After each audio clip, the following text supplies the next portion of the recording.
అమలు పడేసి ఉన్నాయి సార్. నాతో పాటు కొంతమందికి అనుమానం వచ్చింది, ఏదో ప్రెస్ మీట్ అన్నారు, ఏదో కొత్త ప్రయోగం చేస్తామన్నారు, ఏంటి బయట బొమ్మలు పెట్టారు అర్థం కావట్లేదు. సరే దర్శకుడు ఎవరో గుర్తులేదు కానీ నాకు ఎవరో వచ్చి ఎక్స్ప్లెయిన్ చేశారు. ఈ ట్రాఫిక్ వల్ల జరుగుతున్న నష్టం ఏంటి, పిల్లలు స్కూల్ బస్సులో పిల్లలు ఎంతమంది యాక్సిడెంట్ అయి చచ్చిపోయారు మేము ప్రదర్శించామండి. ట్రాఫిక్ కంజెషన్ గురించి చెప్పాము అన్నారు. వాళ్ళు చెప్పినాక అది చూస్తే అర్థమైంది. ఎందుకంటే ఇప్పుడు ఇక్కడికి వస్తా ఉంటే చెక్ పోస్ట్ దగ్గర నుంచి ఇక్కడికి వస్తానికి దగ్గర 20 minutes పట్టింది. అయితే మనం సినిమాలు తీస్తున్నాం, మనకు దేశానికి స్వతంత్రం వచ్చి 63 సంవత్సరాలు దాటిపోయింది, 60 ఏళ్ళు దాటిపోయింది. ఈ ప్రోగ్రామ్ స్టార్ట్ చేసే ముందు వీళ్ళు లైట్లు ఆఫ్ చేశారు. చేయగా నాకు అనిపించింది, సో మనం మన దేశం ఇంకా అంధకారంలోనే ఉంది, వెలుగు ఎప్పుడు ప్రసాదిస్తామని. వెలుగు ప్రసాదిస్తానికి బాలబాలికలతో లేకపోతే ఇంక పెద్దవాళ్ళతో కూడా ఈ సినిమా తీసి కళ్ళు ఉండి మనం దేశాన్ని కానీ లేకపోతే మేము చిత్ర పరిశ్రమను కానీ ద్రోహం చేస్తున్నామని అన్నాం. మరి కొంచెం పెద్ద మాట అవుతున్నాము. మేము చేయలేని పనులు అంటే మేము ఏ సమాజానికి పనికొచ్చేది ఏమి చెయ్యాలో అది మాత్రం చేయట్లేదు. డెఫినెట్గా దేశద్రోహం అని నేను అన్న కానీ సమాజానికి పనికొచ్చే పని ఎవరో కళ్ళున్న వాళ్ళు మెజారిటీ చేయలేని పరిస్థితుల్లో ఇవాళ ఈ విద్యార్థులు కానీ హూవర్ ఇట్ ఈస్ వీళ్ళందరూ కలిసి చేస్తున్న ఈ ప్రయత్నం అద్భుతమైన ప్రయత్నం. దీనికి డైరెక్టర్ గారు వివేక్ నా దగ్గరకు వస్తే అడిగాను, మీరు ఎలా సినిమా తీస్తారయ్యా, మేము సినిమాలు తీసి రిలీజ్ చేయటం అవ్వట్లేదు, ఇటువంటి సినిమా తీసి ఏం చేస్తారన్నా. అతను ఒకటే చెప్పాడు, సార్ నేను దీన్ని రిలీజ్ అవుతుందో లేకపోతే అవ్వదో తెలియదు సార్, మా దగ్గర డబ్బులు కూడా మేమంతా కలిసి ఐటీలో పనిచేసే వాళ్ళందరం కలిసి కొంత డబ్బు ఒక ఫండ్ ఒకటి తయారు చేసుకున్నాం, ఆ ఫండ్తో మేము సినిమా తీస్తాము. And we have sponsors like Infosys, Bachpan and Mahindra Satyam, ఇటువంటి వాళ్ళంతా మాకు స్పాన్సర్ చేస్తారండి. అండ్ ఈ కంపెనీలన్నీ మహేంద్ర సత్యం అంతకుముందు సత్యం ఉండేది 108లో చాలా మంచి పనులు చేశారు. వాళ్ళ కంపెనీల నుంచి ద్వారా వాళ్ళ సొసైటీకి పనికొచ్చే పనులు చాలా చేశారు. అండ్ ఇప్పుడు మళ్ళీ ఈ సినిమా ద్వారా డెఫినెట్గా అంటే ఈ సినిమా నాకు తెలిసి మన జనం చూస్తారని అయితే నాకు పెద్ద నమ్మకం లేదు. బట్ దానికి కూడా సమాధానం చెప్పాడు ఆ దర్శకుడు. ఏంటంటే సార్ ఇది మేము ఈ వీళ్ళని bulk bookings, schools bulk bookings కానీ లేకపోతే ఐటీస్లో బల్క్ బుకింగ్స్ కానీ చేసి ఎట్లాగైనా ప్రజల్లోకి వెళ్ళే పరిస్థితి తెస్తామండి అన్నాడు. సో అది కూడా నాకు నచ్చింది. సో అంటే సినిమా తీయటం అంటే ప్యాషన్ కావాలా.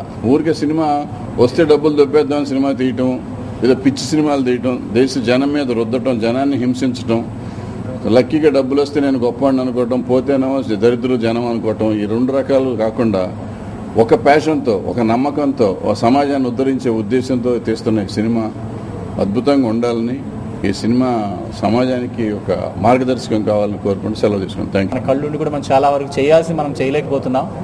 కాబట్టి ఒక మంచి ఆశయంతో వచ్చిన సినిమాని ఆదరిద్దాం, అలాగే దాన్ని ప్రోత్సహిద్దాం. అండ్ మనవంతు సహకారం చేయాలని నేను చెప్పి ఒక మెసేజ్, మంచి సినిమా కాబట్టి అది అందరూ ఆదరిస్తారన్న ఒక నమ్మకంతో చెప్తున్నాను నేను. So it's really wonderful thing to watch and support and take it forward, which is the need of an hour in the society today. Thank you very much. So ఇదే టాపిక్ మీద చాలాసార్లు నేను డిస్కస్ చేశాను కూడా తనతో, వివేక్ గారితో. ఎలా చేస్తారు ఏంటి అంటే ఇది ఎంత కష్టమైన పని ఇది, అంటే are you ready for this challenge, it's such a huge task you're taking on your shoulders అంటే లేదు ఇది నేను ఎప్పటి నుంచో నేను dreaming about it, I really want to do it అని చెప్పి తను ఒక ఛాలెంజ్ కింద తీసుకున్నాను.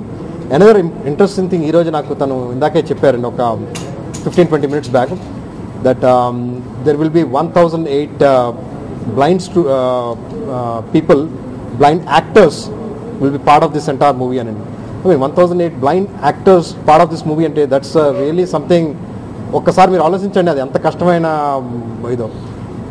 And everybody is going to be part of this. Of course it's not on blind, it's basically on traffic and but still, and it's such a thing that we should really appreciate that. అంటే ఒక మనిషి వచ్చి blind people గురించి ఆలోచించి blind గురించి ఒక వీళ్ళందరినీ పెట్టి యాక్ట్ చేయించి తీద్దాం అనుకున్నది. So I congratulate and wish Vivek success, all the success.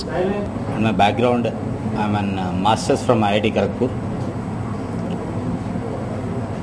For the past 4 years, 4 సంవత్సరాల నుంచి ఇండస్ట్రీలో ఫ్రెండ్స్ ఉన్నారు అండ్ ఇండస్ట్రీకి రిలేటెడ్ న్యూస్ అన్నీ చూస్తూ ఉన్నాను. ప్రతిరోజు సినిమా రిలేటెడ్ న్యూస్ ప్రతిరోజు చూస్తూనే ఉన్నాను. దీనికి గోల్ ఆస్పిషియస్ ఇంతకుముందు ఏదైనా థాట్ వచ్చి కానీ ఇట్లా చేయాలని కానీ ఇంటెన్షన్ అట్లాంటిది ఏం లేదు. It's an miracle idea which I got to myself. Then I shared, ప్రతి ఒక్కరికి ఫ్రెండ్స్కి చెప్తా వచ్చాను. డిస్కరేజ్ చేస్తారనుకుంటానే ఉన్నాను, కానీ ఏ ఒక్కరు డిస్కరేజ్ చేయలేదు. That's my strength in this. So movie యొక్క హైలైట్స్ నేను ఒక 4 హైలైట్స్ మాత్రం discuss చేయదలుచుకుంటున్నాను. 1008 blind artists are acting in this movie. This is number 1 highlight and it's a Guinness Book of World Record attempt. Already Guinness record ki apply cheyadam jarigindi deni gurinchi. When the shooting is going on, most probably next month mid nunchi shooting jaruguddi. Shooting జరిగేటప్పుడు Guinness book of world records వాళ్ళు ఇక్కడ present అవుతారు. So ఆ ఒక record అప్పుడు కూడా మీ అందరి help అవసరం నాకు. అండ్ సెకండ్ హైలైట్, ఈ మూవీలో 1008 మంది ఆర్టిస్టులలోకి ఎంతమందికి పాసిబిలిటీ ఉంటే అంతమందికి ఆపరేషన్స్ చేయించేదానికి the sleepless dreams team is ready in whatever the aspect it is. దీనికి రిలేటెడ్గా సో టోటల్గా సంవత్సరానికి 85 లక్షల కళ అవసరం అవుతుంది. కానీ మన వాళ్ళు ఇస్తున్నది ఇనిషియేటివ్ తీసుకొని 35,000 మంది మాత్రమే. సో మనకి ఎంత స్కేర్ సిటీ ఉందో దాన్ని బట్టి అర్థమవుతుంది. వెళ్ళే వే తెలీదు, ఛానల్ తెలీదు, ఏం తెలీదు. సో అట్లాగా ప్రెస్ నోట్లో ఇచ్చినట్టు 70% ఆఫ్ బ్లైండ్నెస్కి క్యూరబుల్ ఉంది, ట్రీట్మెంట్ ఉంది, కళ్ళు తెప్పించగలం అనమాట. సో దీనికి రిలేటెడ్గా ఎలా ఇంజెక్ట్ చేయాలి సొసైటీలోకి. Then I thought okay, movie is the best media. Movie అన్నది ప్రతి ఒక్కరిని అట్రాక్ట్ చేస్తున్న మీడియా. సో దీనికి రిలేటెడ్గా I sorted out a design. ఉత్త బ్లైండ్ వాళ్ళ మీద సినిమా తీస్తే అన్ని డాక్యుమెంటరీ లాగా, ఒక ఆర్ట్ ఫిల్మ్ లాగా ఒక మూవీ అయిపోద్ది ఇది కూడా. సో ఇట్లా బ్లైండ్ వాళ్ళ మీద సినిమా తీయకూడదు, కానీ బ్లైండ్ వాళ్ళని యూజ్ చేసి సినిమా తీయాలని డిసైడ్ చేసుకున్నా. సో ఈ బ్లైండ్ వాళ్ళని ఎలా యూజ్ చేయాలి, మళ్ళీ ఇక్కడ కూడా వెరైటీ కావాలి. ఎందుకు? ఇంజెక్ట్ చేసేదానికి, లేకపోతే ప్రజలు చూడరని అర్థమైపోయింది. ఆ ఇంజెక్ట్ చేసేదానికోసం బ్లైండ్ వాళ్ళని కళ్ళున్న వాళ్ళ చూపించాలని డిసైడ్ అయ్యారు. So this is one more highlight in this. అయితే బ్లైండ్ మీద సినిమా కాదు, బ్లైండ్ వాళ్ళ కోసం సినిమా కాదు, బ్లైండ్ వాళ్ళని సపోర్ట్ చేసేదానికే సినిమా. అయితే దీని సబ్జెక్ట్ అంతా ట్రాఫిక్ రిలేటెడ్.